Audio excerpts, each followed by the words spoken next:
It's April 7 today, and already in pre-market, the SPY has dropped around 5%. Bill Ackman just recently said that he blames everything on the introduction of tariffs by Trump, and then the advisors of Trump should be fired just because of that. And he also anticipates that there will be far greater than a 5% dip. If you look back a couple of months ago, Warren Buffett basically liquidated most of his positions and sitting on a huge cash of file. But that's not the discussion we are having today. The discussion we are having today is about whether you should sell or not.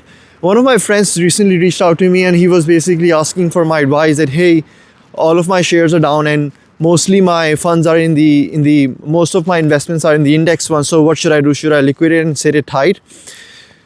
And I was very calm about all of the situation because I told him the following. I said, hey, look, the market is shaky right now. Nobody knows what the floor is. Every day opens up and the market closes down at a lower level, and we think that, okay, the floor has been reached and now the market will bounce back. Yet the following day, the market hits another low.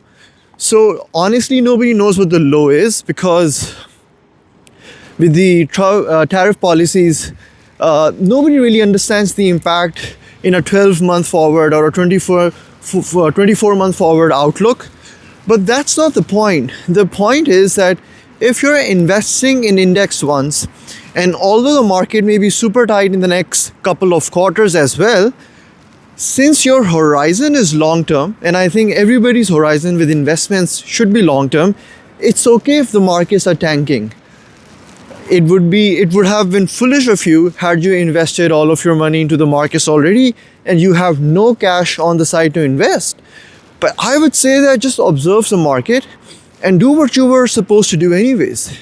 Every month, allocate a small percentage of your free cash flow towards index fund. You want to wait out the next couple of months, that's okay as well. But for you to assume that, hey, the markets will never recover and you should be liquidating all of your positions is a foolish thing to do because you're already in red, you're already in losses. It makes no sense for you to do that because you have not picked individual stocks. You have picked index funds, which is a conglomerate of different stocks bundled together. So it only makes sense to further average out your cost of investment. As they say, do DCA, dollar cost averaging, and keep on investing slowly and start observing the market. I think of it as like a red dot analogy that once a painful event happens in someone's life, and let's suppose this is a financially painful event in your life, the pain and the associating emotions with it, they are like a very big red dot that you can't really, that's basically clouding your judgment. But what happens over time, a couple of weeks or a couple of months or a couple of quarters pass by, and that big red circle, big red dot, slowly starts to fade away, and it turns a little smaller in its size, and it fades away a little in its color as well. So that dot is now smaller and a bit orange, and then over time it gets a bit more smaller and a bit yellowish, and then a bit more smaller, and then a bit more greenish. And then once you look back a couple of quarters or a couple of years down the lane, that dot no longer exists. So you no longer associate the same intensity of the emotions you had with it.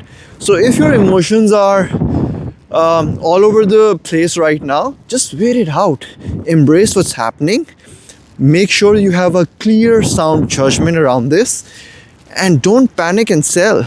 Just wait out the storm. I think this is my advice to everybody as well, that for you to say that, hey, the market is tanking and I need to liquidate, it may bounce back or it may not bounce back. For you to consistently invest small portions of money over time is going to benefit you. What that time frame is, right now it's very unpredictable. The markets can completely crash from here on forward as well.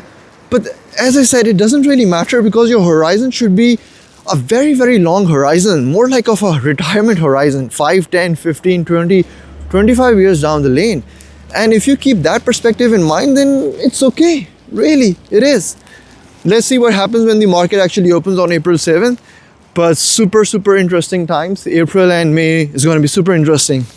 Over and out, Riz.